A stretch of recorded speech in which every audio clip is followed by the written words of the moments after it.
Halo semuanya, perkenalkan nama saya Ayang Pina dengan NIM 8778999907.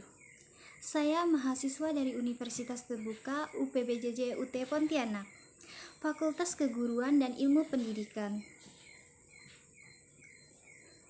Prodi PGSD. Video ini dibuat untuk memenuhi tugas 3 mata kuliah saya, yaitu Filsafat Ilmu, Pilar-pilar pendidikan dan relevansi pemikiran di Ki Hajar Dewantara di era digital.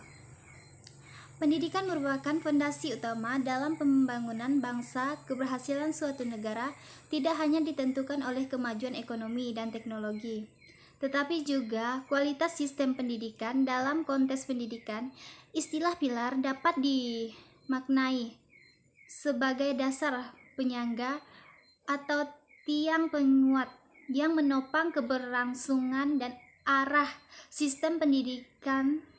Pilar-pilar pendidikan menjadi landasan dalam membentuk peserta didik yang berpengetahuan, berkarakter, dan mampu menghadapi tantangan zaman.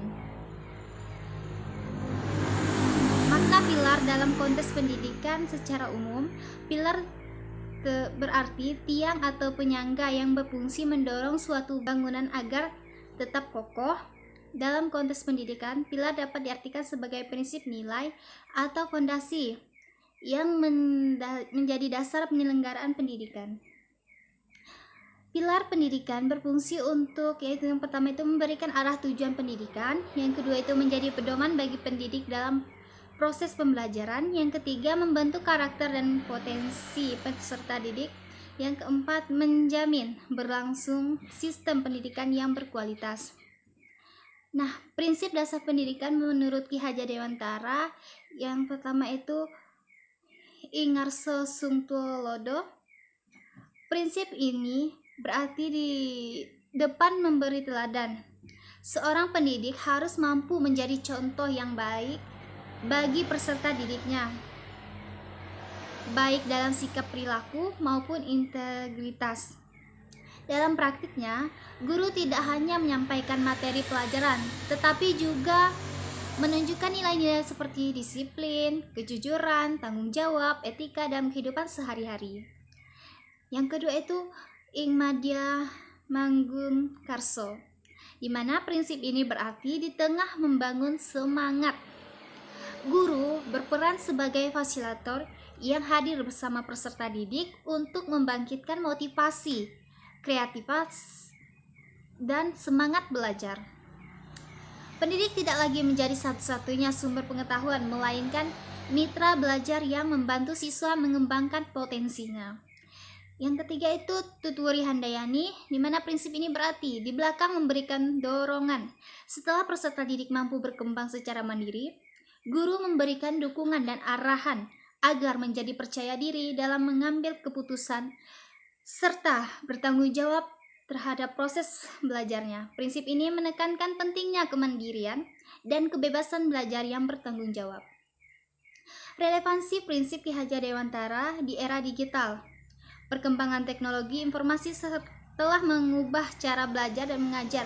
Munculnya pembelajaran daring, kecerdasan buatan, media sosial, dan berbagai platform digital menuntut adaptasi dari seluruh pelaku pendidik. Dalam kondisi tersebut, prinsip Ki Hajar Dewantara tetap relevan. Dalam pembelajaran daring, di mana pembelajaran daring guru selalu hadir fisik di kelas. Oleh karena itu, prinsip Ingarso Sungtulodo diwujudkan melalui etika digital seperti penggunaan bahasa yang santun, penghargaan terhadap hak cipta, serta kedisiplinan dalam mengelola kelas virtual. Prinsip Ingmadya Manggun Karso terlihat ketika guru menciptakan pembelajaran interaktif melalui diskusi online, video pembelajaran, kuis digital, dan proyek kolaboratif sehingga siswa tetap termotivasi. Sementara itu, Tutwuri Handayani diterapkan dengan memberikan ruang bagi siswa untuk belajar mandiri melalui berbagai sumber belajar digital dan memberikan umpan balik yang membangun yang B itu dalam penguatan literasi digital. Era digital dihadirkan kemudahan akses informasi, tetapi juga berisiko penyebaran hoaks. bullying, dan penyalahgunaan teknologi. Guru menjadi teladan penggunaan teknologi yang bertanggung jawab. Ingarso Sungtolodo mendampingi siswa dalam mengembangkan kemampuan berpikir kritis, yaitu Ing Madya Magun Karso, serta mendorong mereka menjadi pengguna teknologi yang mandiri dan bijak. Tuturi Handayani. Contoh aktualnya adalah pembelajaran yang mengajarkan cara memverifikasi informasi dari internet sebelum membagikan kepada orang lain. Dalam kondisi ini, prinsip Ki Hajar Dewantara menjadi sangat penting. Guru harus menjadi figur yang menunjukkan nilai moral dan etika, membangun budaya sekolah yang positif, serta memberikan pendampingan agar peserta didik memiliki keseimbangan antara kecerdasan intelektual dan karakter. Dalam peran guru masa kini, peran guru bergeser menjadi yaitu fasilitator pembelajaran, pembimbing karakter, motivator, pengembangan literasi digital, serta pengarahan penggunaan teknologi secara bijak. Tantangan penerapan Ki Hajar Dewantara di era digital itu meskipun relevan, penerapan prinsip tersebut menghadapi berbagai tantangan, itu seperti kesenjangan akses teknologi, rendahnya literasi digital, serta krisis karakter di ruang digital, bebas adaptasi guru, pengaruh kecerdasan buatan AI. Relevansi kontribusi wilayah pendidikan terhadap persoalan pendidikan nasional. Berbagai persoalan pendidikan nasional saat ini seperti rendahnya kualitas literasi, kesenjangan pendidikan, degrasi karakter, serta tantangan transportasi digital menunjukkan bahwa pendidikan tidak hanya untuk berorientasi pada aspek akademik. Prinsip Ki Hajar Dewantara menawarkan solusi yang relevan karena menekankan keseimbangan antara pengetahuan karakter dan kemandirian ketika guru menjadi teladan membangun motivasi dan memberikan ruang bagi peserta didik untuk berkembang. Pendidikan dapat menghasilkan generasi yang tidak hanya cerdas secara intelektual, tetapi juga menjadi integritas dan tanggung jawab sosial.